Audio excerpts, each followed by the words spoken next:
There have been many ARPGs ported from PC to console over the years, and with my love for the Diablo series, I've tried most of them in one form or another. Torchlight 1 and 2, Titan Quest, Marvel Heroes, you name it, and I've probably tried it. However, one that never really sparked more than a mild interest was Path of Exile. Not so much that I didn't want to try it, more that I just never had anyone in my circles mention it at all. And so it went ignored until I heard it was being ported to PS4. I've devoted much of my ARPG time to playing Diablo 3 on PC, through their seasons, making a new hardcore character and leveling it each time. Overall, it's become a little stale, even with the addition of the Necromancer class, and don't get me started on the console port, as I've already had many discussions on why I dislike it, though I can appreciate some of the console modifications. Jumping into Path of Exile was like nostalgia to my Diablo 2 days, only with a much better coat of paint. Many of the things we are used to, like inventory and stash management, vendors, and quest givers, all function as they have in similar games for decades. Once you get past the initial few minutes, you start to dissect all that the game does differently than its competitors. For one, you don't learn abilities or skills when you level. Instead, you find gems which have the abilities on them, and they themselves can gain experience and become stronger with you. Skill gems must be placed into sockets in your gear with matching colors, and can be mapped to the face buttons on the controller once you socket them. They can be removed at any time and replaced with different skills with no downside other than you only get experience on the gems that you have socketed.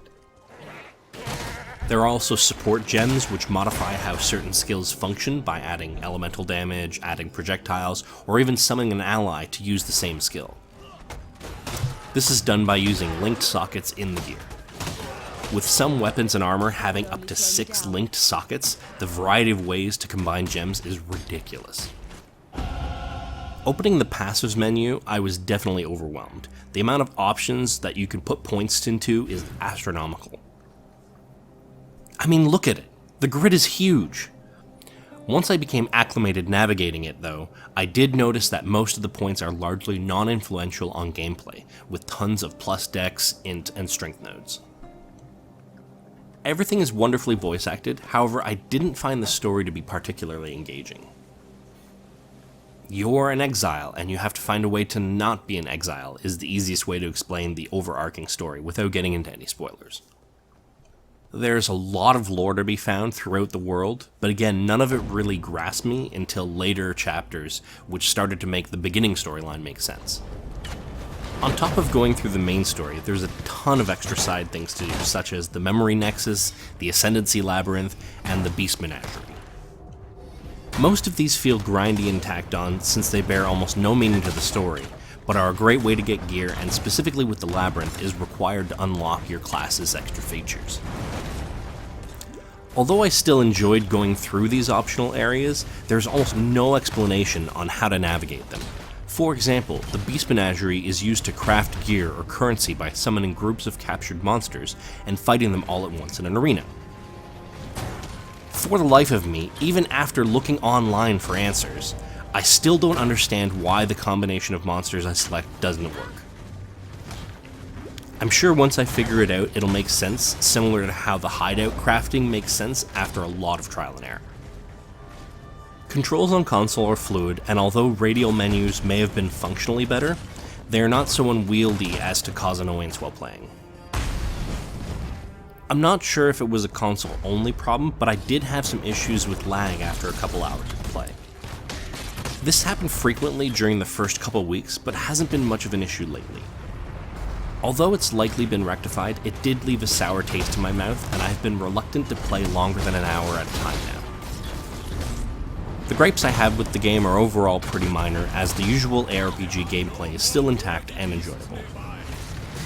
The lack of tutorials in optional areas hurts, but again doesn't ruin the experience. The lag issues I experienced not everyone will have, and can be patched or fixed with some better servers as time goes on. Path of Exile is a good, but not a great game, and gets a 7 out of 10. I wanted to give my thoughts and score prior to telling you why you should play this game though. Path of Exile is free to play. You don't need to give them a cent to play it.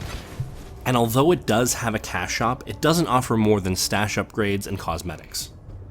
They also don't push it on you with in-your-face ads or other methods. You literally have to go to the shop menus to see what offers they have. For all the good and bad I've mentioned this far, you can't beat the price of free. So go download it and try it for yourself.